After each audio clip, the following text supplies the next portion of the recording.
Black entrepreneurs are just as capable of succeeding given the chance as white entrepreneurs are. But they don't have lawyers, they don't have accountants, but they have great ideas. We should challenge these students.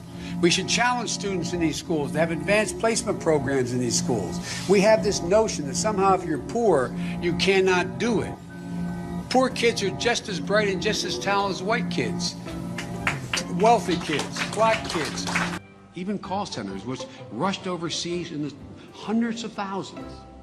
How many times you get the call? I'd like to talk to you about your credit card. You are running in Democratic primaries against Southerners like Mark Warner and John Edwards.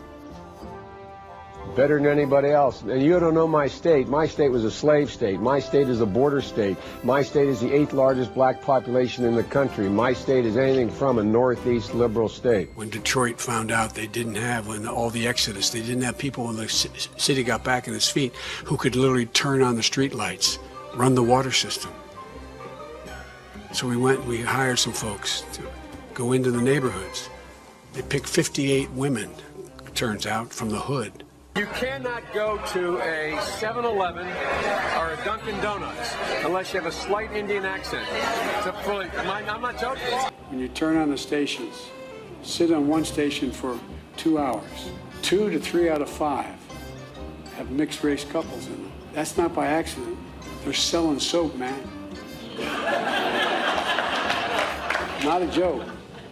Remember old Pat Caddell used to say, you want to know what's happening in American culture? Watch advertising. If you have a problem figuring out whether you're for me or Trump, then you ain't black. Unlike the African-American community, with notable exceptions, the Latino community is an incredibly diverse community. Every major crime bill that's come out of this Congress has had the name Joe Biden on that bill. We do everything but hang people for jaywalking in this bill. He said in the first 100 days, he's going to let the big banks once again write their own rules.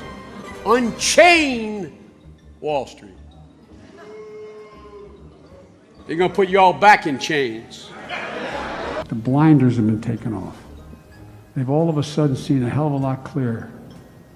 They're seeing, geez, the reason I was able to stay sequestered in my home is because some black woman was able to stack the grocery shelf. African American, who is articulate and bright and clean and a nice-looking guy. I mean, that's a storybook, man. Yeah. Somalis have made my city of Wilmington, Delaware, on a smaller scale.